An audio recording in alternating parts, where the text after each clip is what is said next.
Hello, everyone. Welcome back to the Youth Rights Podcast. I'm your host, Zane Miller, with the National Youth Rights Association. Y'all know me from all the previous episodes. And today we are here with our guest, Edward Hasbrouck, who is an advocate against the draft. So we're going to let him talk about, selective service and how that relates to youth rights and ageism. You want to go ahead and introduce yourself? Sure. My name is Edward Hasbrouck. I started out as a battered child fighting back against my father, and moved from that into student rights organizing in high school and college on a variety of issues. And then just as I was turning 20 was when selective service registration was brought back. There'd been a few years when it was suspended, and got active in that issue and have been involved with that ever since. I also write and I work for a human rights project focused on freedom of movement. So I've been a longtime member of the War Resisters League in that capacity. And I have to say, I am so honored and so delighted to be invited by you to come talk to NYRA folks, and it's really inspiring to see what's happening. I know there have been some ups and downs. I don't know all the inside story for NYRA, and I've listened to some of your recent podcasts, and thank you for the good work you're doing. It's really important to, I wish when I was younger that there'd been something like the internet that would have made it possible to connect and get some validation from other people around me, that I wasn't the only one who had the kind of thinking that I did, that I wasn't alone, that I wasn't crazy. And that's really important. Yeah. So thank you. Well, I'm glad that you're a fan of the work, and that you care about the issues and everything. That you've seen some of the other episodes. We're trying to get going with getting some content out and everything. There's a lot of issues that I'm definitely super passionate about talking about. And the draft was not really on my mind of something that, when I think of big youth rights issues, that was a thing. But then when I saw your email and you brought up the draft and that related to youth rights, I was like, wow, that is a really big issue when it comes to ageism. So I was definitely really excited to hear your perspective on that. So go ahead and tell me about how were you advocating against the draft, and some of the information about just what's going on with that. Well, what happened, in terms of the historic timeline, after the Vietnam War, where the draft was one of the big issues, and the draft not only was an issue to the anti-war movement, but because the draft was ageist, and one of the most crudely obvious and severe ageist programs of the government. I mean, they were literally sending you to kill or be killed on the basis of no other thing than that you were young. Yeah. And that was sort of completely accepted. The draft was a major driver of the youth movement during the US war in Vietnam and Indochina. And so part of what happened after the war was the draft was ended, and they even almost shut down the selective service system for a few years.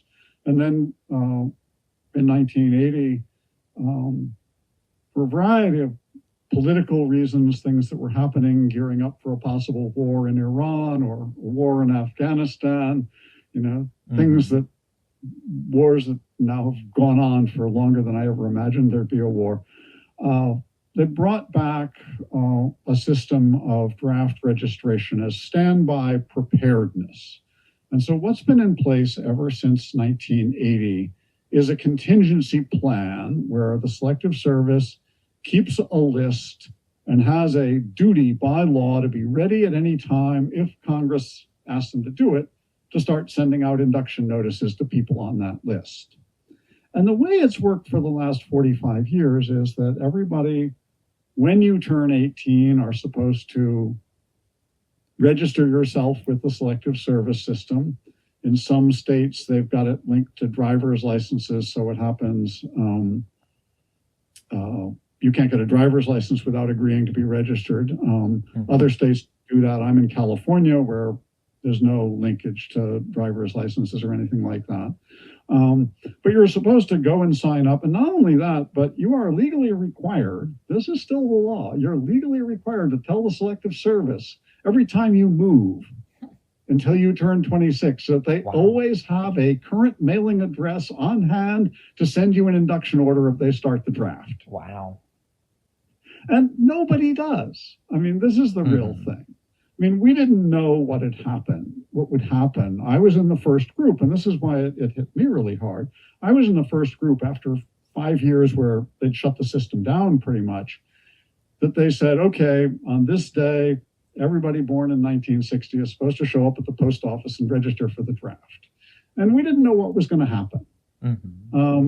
They didn't tell us that it was a choice. They said, you have to do this. But what does have to do mean? What turned out was so many of us stayed home that it became unenforceable from the start. And it's gone downhill ever since.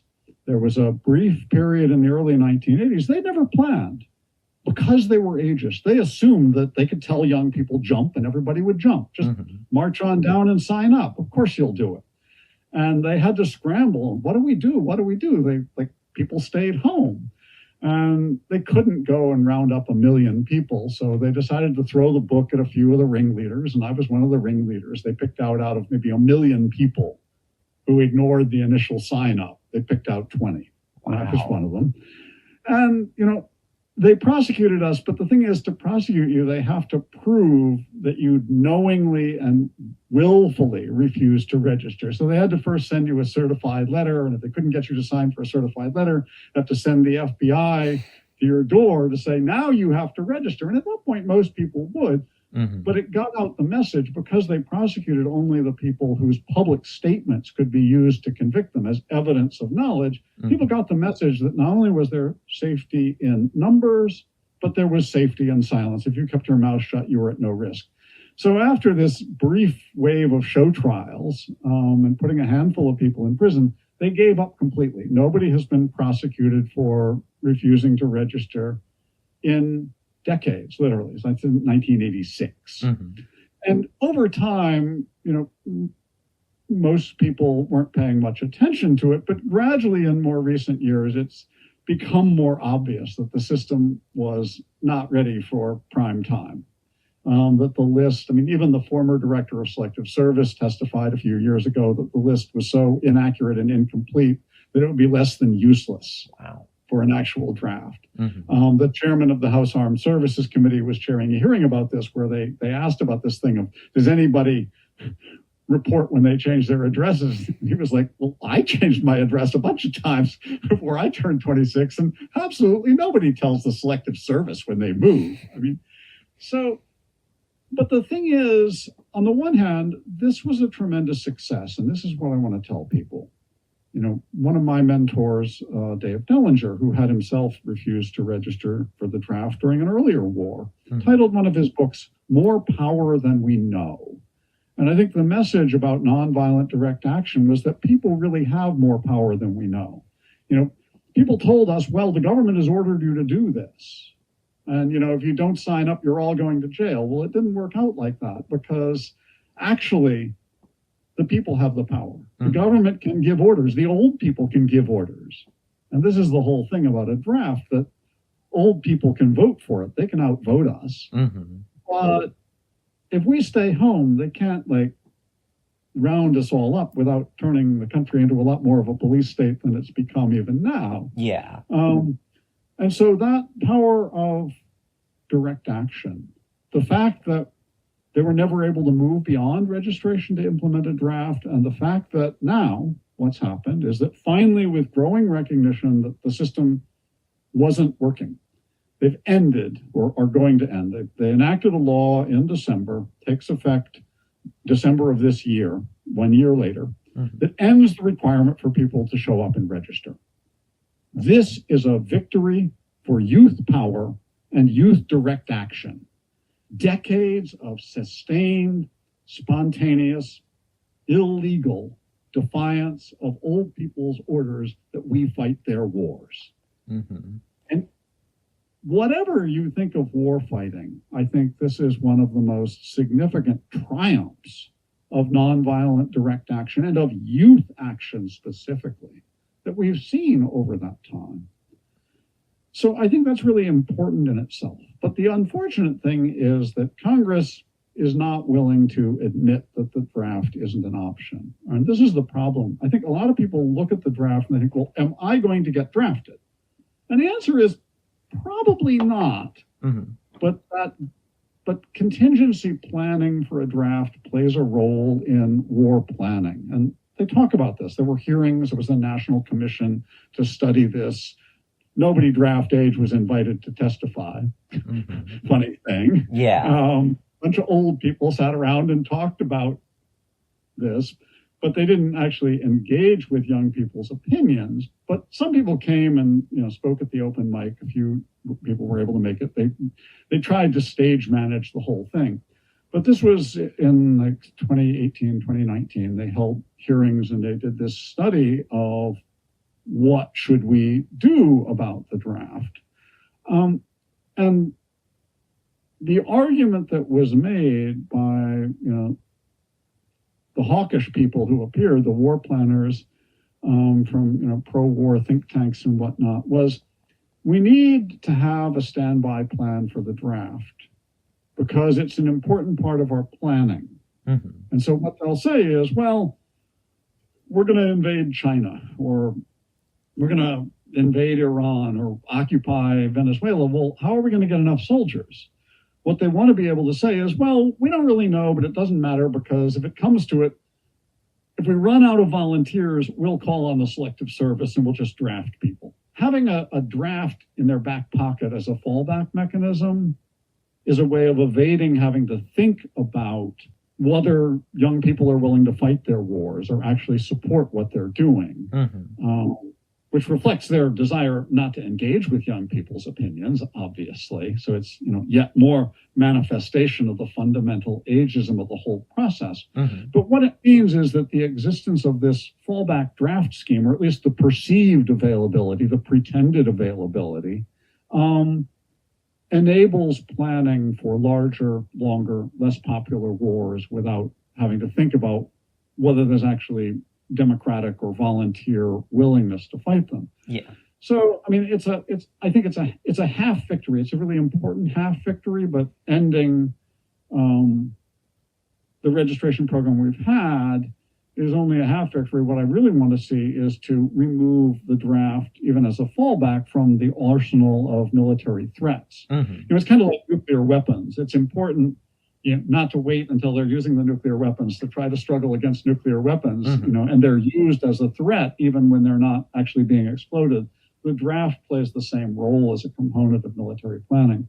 But the thing is, even when they were finally forced in recent years to admit that finally, this whole scheme that we've been running for 45 years is a sham that's never worked, they weren't willing to let go of maintaining the pretense and being able to pretend that we can fight unlimited forever wars. And so mm-hmm. what they're doing is they're basically giving the selective service a do-over. Mm-hmm. So what will happen is starting next year, starting in actually December of this year, and then continuing after that, what Congress has said is that they're going to tell selective service, instead of trying to persuade everybody to come sign themselves up, they've told selective service, try to find everybody who's supposed to be drafted. And so selective service has been given the job of trying to compile other information from somewhere else to construct a list of the names and addresses of every male as assigned at birth, U.S. citizen or resident between the ages of 18 and 26 and their current addresses. Mm-hmm. It's not going to work. Yeah. I mean, there is no database that have this. I mean, unless you're like on probation or court supervision for some, with the criminal courts, you don't have to tell the police every time you move in this country. You don't have to tell any government agency. That's part of what American freedom of movement for those over 18 means. Mm-hmm. So getting the addresses is crazy. Undocumented immigrants are supposed to be subject to the draft. How are they going to come up with a complete list of every undocumented immigrant? Impossible. Address? Whether you're subject to the draft, if you are a non-U.S. citizen, depends on your visa status. So they're going to have to go digging into that because, like, foreign students are not considered residents, so they're not subject to the draft, but other foreign residents in the U.S. are. And then their current interpretation is that you're only subject to the draft if your male is assigned at birth. Mm-hmm. So they're going to have to try and do, like, gender policing to figure out everybody's sex is assigned at birth. Now, Yeah. I'm in California. You can, in California and many other states, you can get a driver's license. You can get your birth certificate changed so that it accords with your current gender identity, which might be different from what you were assigned at birth. You can get an X driver's license instead of M or F for non-binary, or just like, what does my gender have to do with my qualifications to drive a car? Yeah, Nothing. yeah. So, where is the selective service system going to come up with this without some kind of witch hunt for trans youth? Right?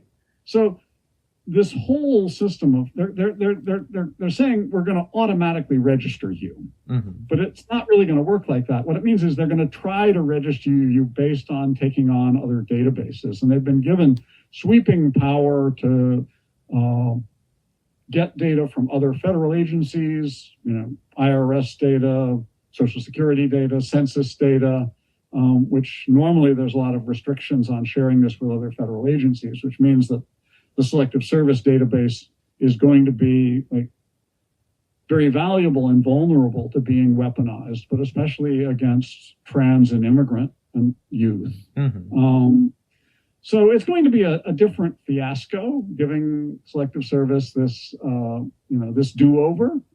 It's still important to, I think, take the draft completely off the table as a fallback. There has been legislation introduced in recent years to end the draft and preparations for a draft entirely, and abolish the selective service system, which, it's not just that they conduct these lists. They have 10,000 people in the U.S. appointed and trained as draft boards in every county.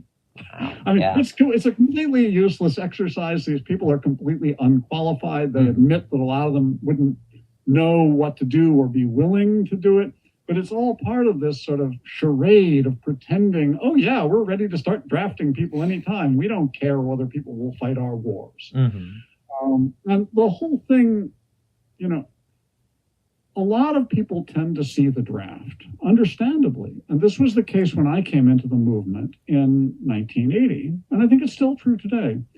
People tend to assume that it's just like an anti-draft movement is part of an anti-war movement, which it is, but that's only part of it. The reason I was outraged was because I was already a youth activist. And it was, there are lots of things wrong with the draft. The draft is for war. The draft is slavery, and there's a strong argument that it violates the constitutional prohibition on slavery or involuntary servitude. That's one that the Supreme Court has never really dealt with. But it's also just straight up ageist. And, having gone to the point where I was 18 and supposedly free, to now get slapped down again by the government saying, we can use you as cannon fodder for some old people's war. It just seemed like, a re-victimization of everything I'd experienced as a youth, but just like raising the age threshold a little bit. Yeah. And I want to kind of go off of that for a second, because I like what you said about that. And I feel like war itself is inherently ageist, because especially in America, when you look at it, the people that are causing these wars, that are starting these wars, they're old people, like the people in Congress, the people like the president, they're all like in their 60s, 70s, like 80s, like, and then the other countries too, like Russia, China, all the people that are actually like in charge, they're the ones, they're not going to be out there on the front lines. They're a lot older. So, and then especially because young people don't have voting rights, that makes it to where that a lot of the voting power, like you mentioned, comes from these older demographics. So it makes it to where like these older demographics are electing older people that are going to send young people out there to then fight in these wars where the young people don't get a choice. Like, for example, I turned 18 right after the most recent election. So I missed a presidential election by like 1 year. So that means I would have to wait like another 3 to get like, to be able to vote for the president, right? So if the president started a war sometime within this term, like and then the draft, was back into place. Let's say hypothetically, I get drafted, and that happens. We're in a world where that happens. I would have been drafted in a war started by someone that I couldn't have voted for because I was too young to vote in that circumstance. So that's why I just feel like it's so inherently ageist, just as a concept of these old people sending young people out to die when they can't even vote for these policies and these wars being put into place.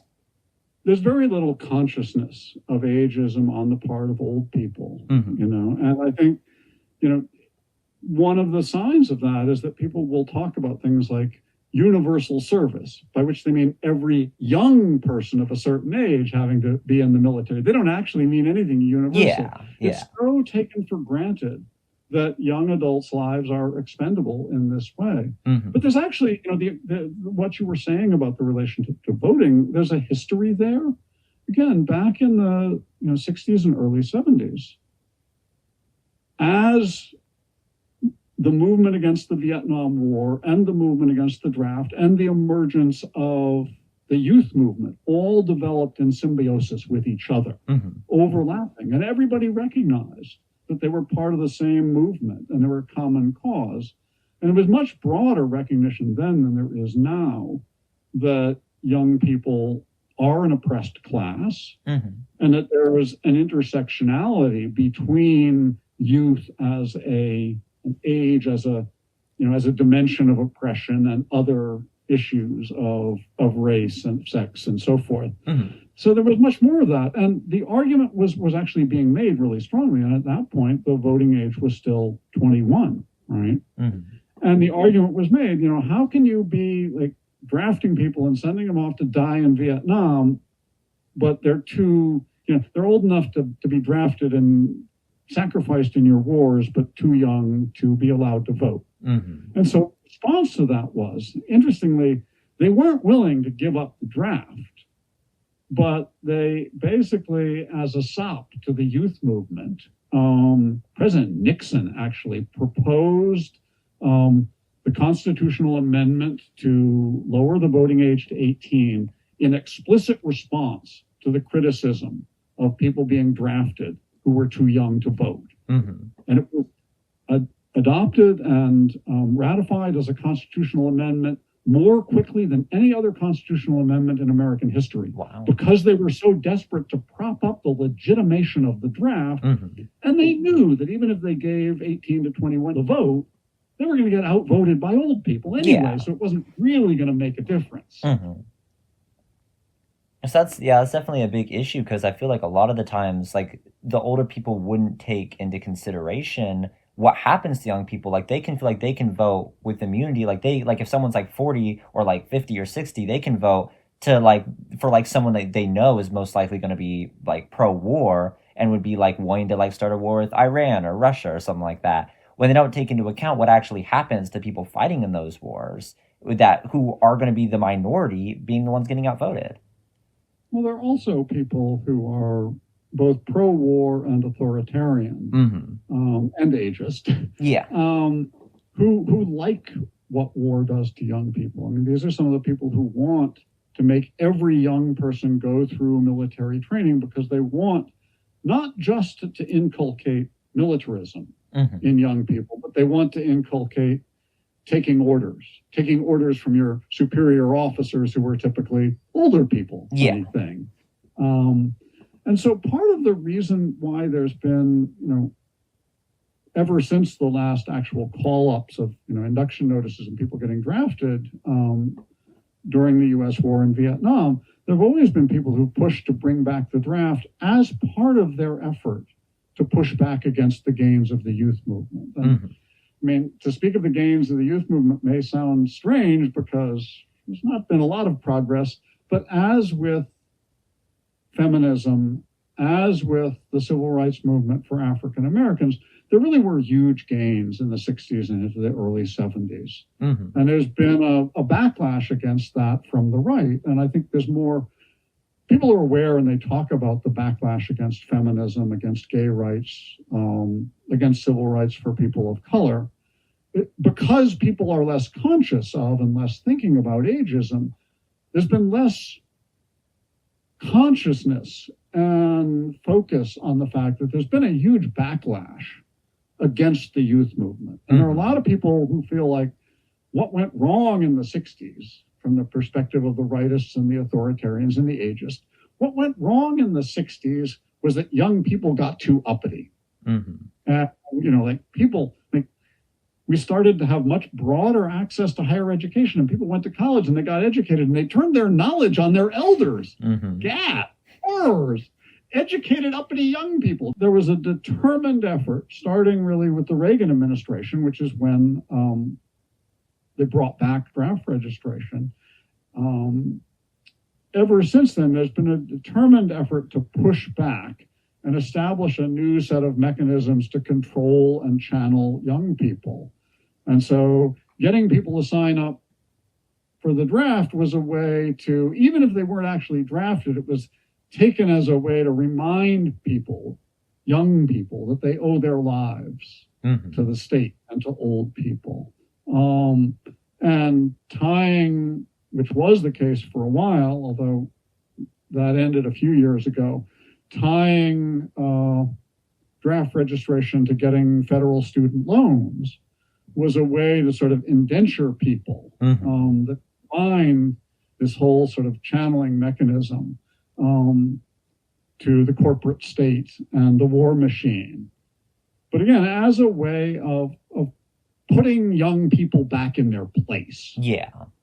That's what the draft really is about, from people who think that young people's place is taking orders. And I had a hard time, frankly, getting a lot of other people in the anti-war movement and the anti-draft movement, who I agreed with about war and some other stuff, but getting them to be willing to acknowledge that part of this was about freeing young people from a really brutally ageist kind of oppression. Yeah.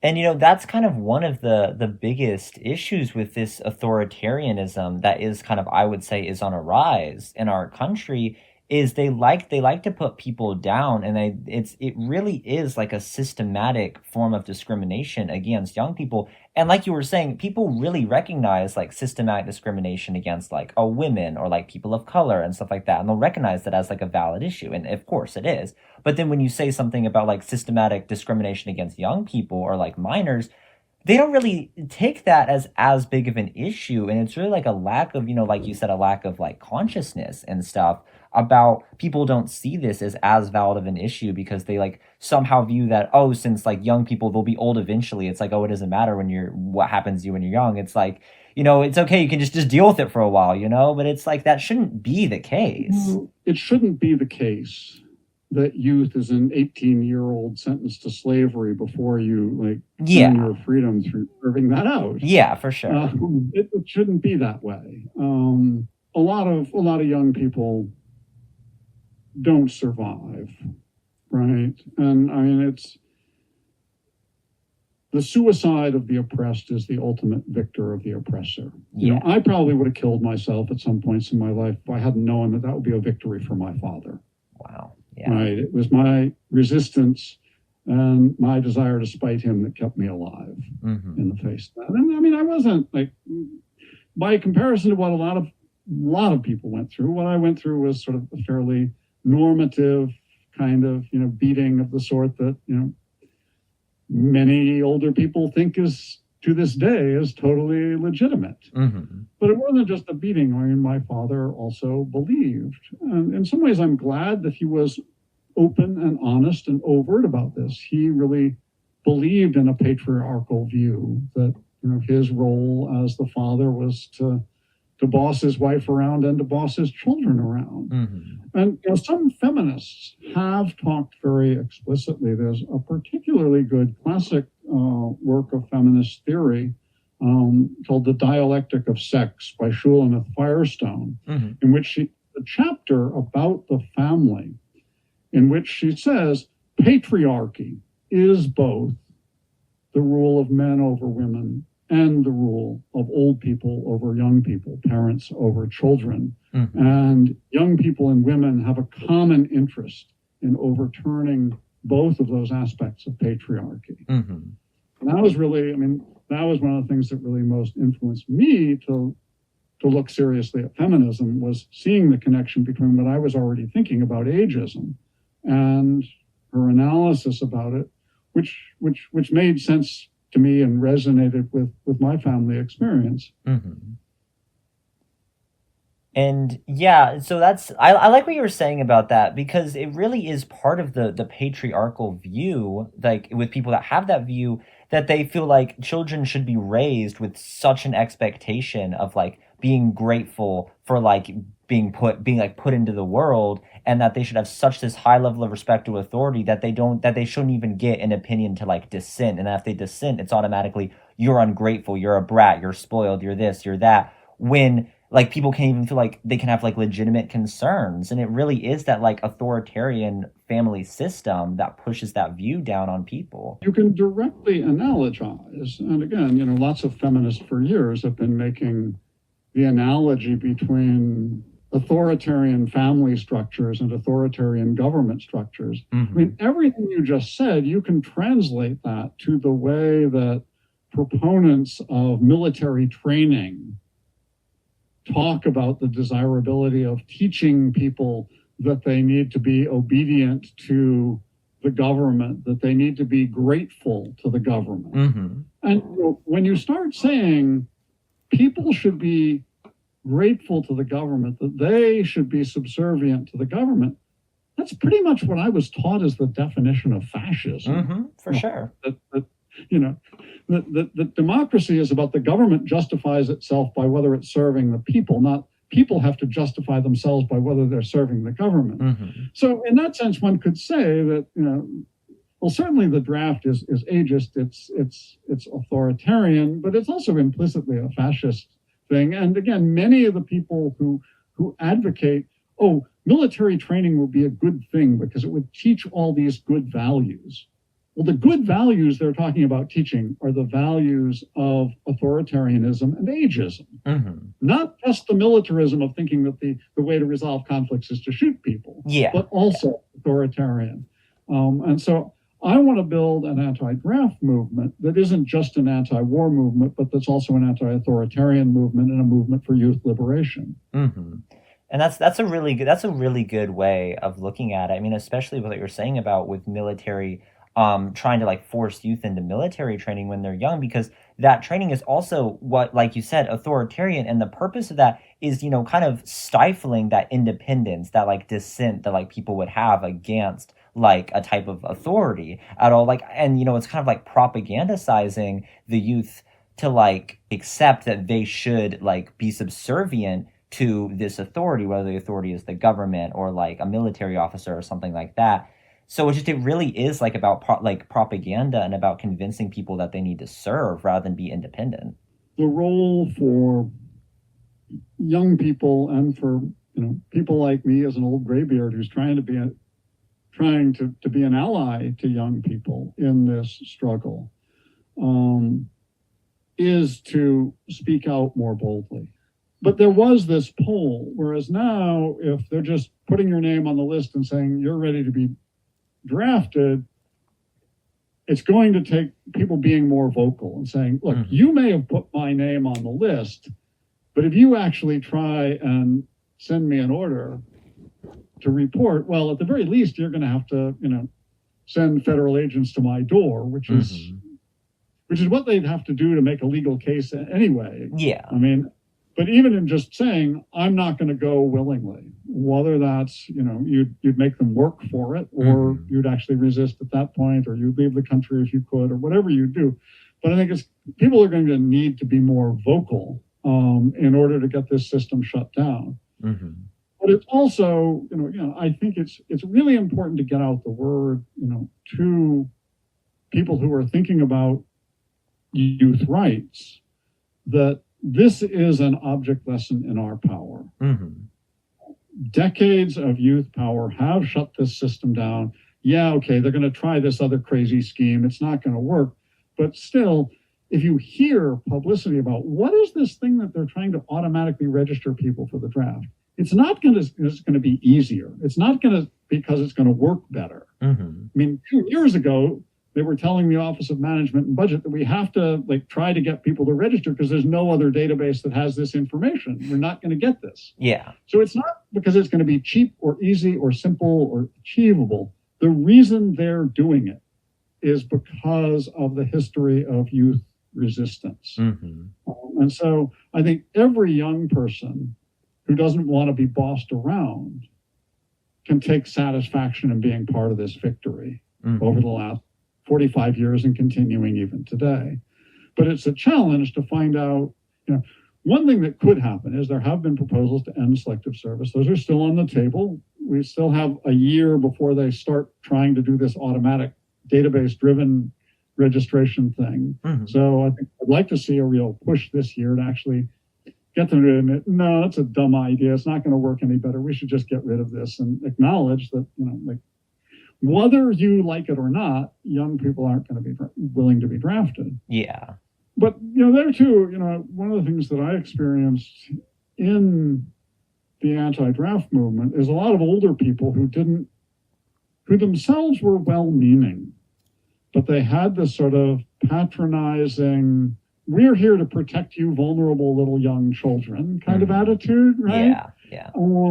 They thought they knew best what was the right strategy. I mean, history has proved them wrong.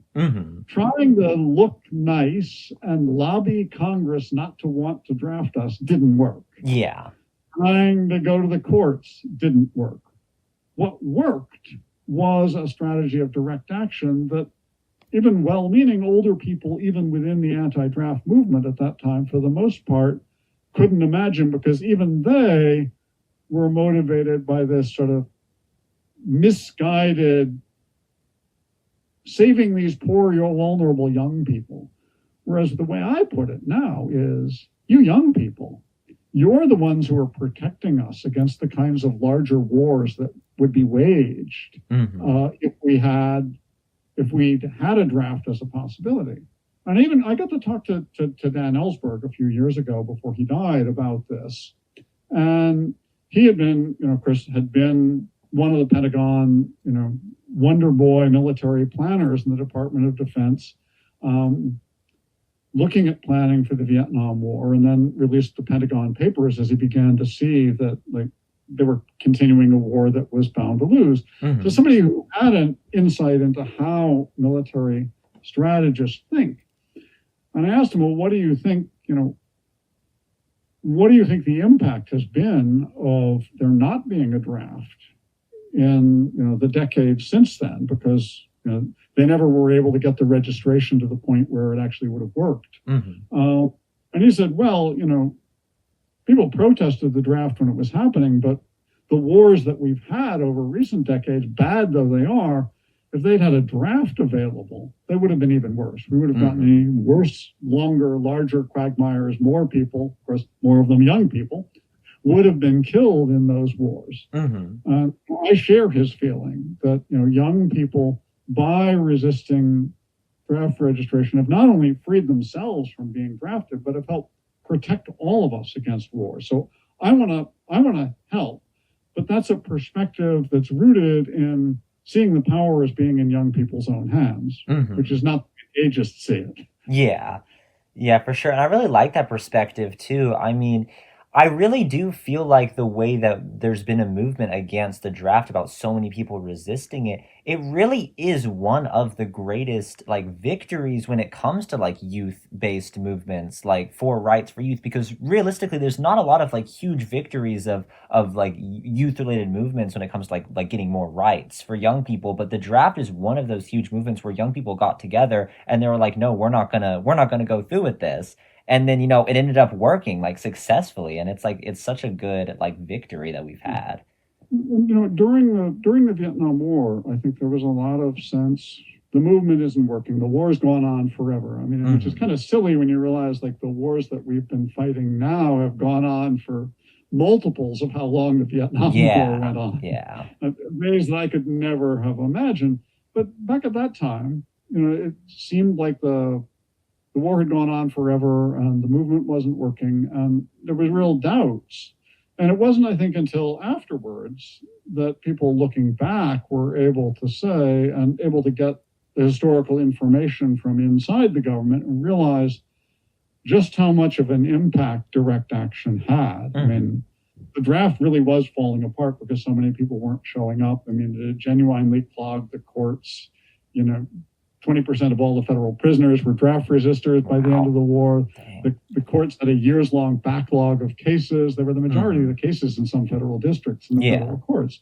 But again, it goes back to recognizing that old people aren't going to come along and say, you have a choice. They're going to say, do it or else. Right? Yeah. That's kind of the way that, like government and authoritarian systems are. And it's just like the draft is definitely rooted in this authoritarianism more than it is in democracy, because like the people who are getting drafted, like they don't have a choice if they're getting drafted. It's based on immutable factors. Like it's based on your age and you can't control that. So that's not democracy. And yeah, definitely I feel like the draft is just inherently anti-democracy with how it's like basically telling people like what you said, you have to do this or else. Like you don't get a choice. So that's why it's so important to like resist it. It's creating a sort of caste system or a hierarchy of second and third class citizens. You've got people who are too old to be drafted. They can vote for the war and not going to impact them. Then you've got the people, the second class citizens who are subject to the draft. And then you've got the third class citizens who are under 18 who might be impacted. And a lot of the people who are killed in wars are civilians, including children around the world. But part of it is this, like, okay, you've gotten to 18 and you think you're going to have all these adult rights, but wait a minute, here's this big way where until you're 26, you're still like under the thumb of the government. People who you don't control, who are going to decide what happens to your life.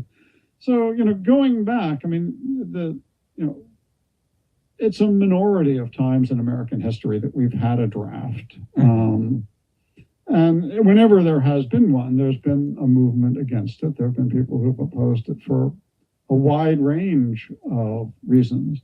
And so I think there's been a tie-in between opposition to military conscription and youth movements everywhere around the world and in all kinds of different time periods.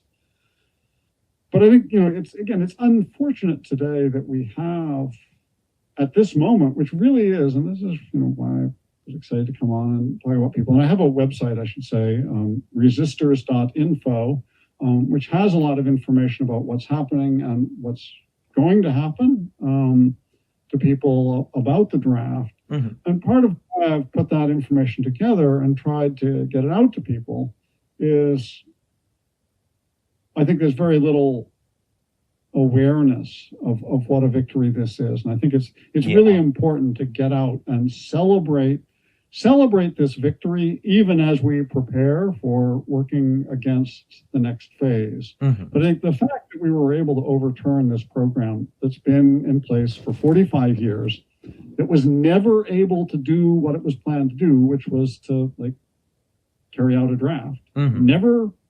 Never able to do that for 45 years. Wow. The fact that we were able to fight that to a standstill through nonviolent direct action by young people with pretty much no support. I mean, I've been maintaining this vestigial little website, but there hasn't been a movement. There hasn't been an anti-draft movement in decades. Most people are making their own individual decision with very little, to go on, but still their instincts are right. Right? Instincts are right. And that is such an important object lesson. And part of my frustration, as an old person, I don't need to tell you young people what to do. My goal is to try to talk to other old people and help them understand how their ageism is holding back causes of liberation that would benefit them, where young people can and will take leadership. Try to get them to ally with that. But I think there's very little awareness of that. And I definitely feel like the stuff that's going on in the world right now makes it to where the draft is a very important issue to look at, because there's so much conflict going on. We just had the thing with Venezuela. I just one final question before we kind of wrap this up. Do you feel like this conflict that's going on in the world right now is going to maybe motivate the government to try to reinstate this draft and kind of be more aggressive about it? Or do you feel what do you feel about that? the kind of stuff, it's you can't predict rationally what somebody who is, I mean, talk about ageism. I mean, we've literally got not only a gerontocracy, but a president who's suffering from serious senile age-related dementia Yeah. and cognitive decline. So trying to predict what they're going to do, I don't know.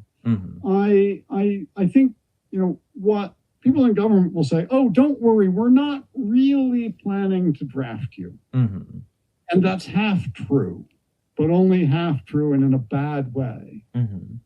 Because they would rather win the wars, all the wars, forever wars, without a draft. But if they didn't really think that they want to be prepared for the draft, if they weren't really willing to do it, they would not have kept the Selective Service Registration Program going for the last 45 years. They wouldn't have spent, tens of millions of dollars a year. They wouldn't have these 10,000 people supposedly trained up as draft boards all over the country. What is going on with that? And they certainly wouldn't have decided, at this point, they could have just said, oh, okay, that's obsolete. We don't need that. We don't want it. We'll shut it down. The evidence that they're prepared to go to the expense and difficulty of giving Selective Service a do-over to try to set up this automatic registration system is the proof positive that they are serious. That whether or not they actually expect to get into a quagmire that will kill so many people that they'll need a draft, they are able, willing, and committed to do that if they have to. And I mean, the scenarios are crazy. There's a liberal Democratic Party prominent think tank that came out with a report last year about how we need to maintain readiness for a draft because we need a draft to win a land war with China. Wow. And they had scenarios with the People's Liberation Army landing on the beaches in Southern California. Dang. And these are people who have adopted the policy name for themselves as realists. So I don't think the issue is just, are we going to be drafted? They'll try and tell you, don't worry, because you're not going to be drafted. Tell them back, if you don't want to draft us, don't spend millions of dollars on a system that has no other purpose than maintaining a list of people to start sending out induction notices when you want to start sending us to fight your wars. That's a great way of putting it. And that you've had very, very interesting perspectives on this. I think we're going to go ahead and wrap up because it's been about an hour. But yeah, thank you definitely for coming on. This was I really liked hearing everything you had to say about the draft. Is there any last things you want to say about your website and stuff? Just kind of sort of advertise what you've been working on to the audience before we. Well, I'd say my website is resistors.info. And I think the most important sort of thing that people can do is to speak out, let people know that this is happening, let them know, talk to your friends, and speak publicly. Say, look, this is a stupid idea because it doesn't matter whether you send me orders saying go march off to Venezuela for an occupation force. I'm not going to do it.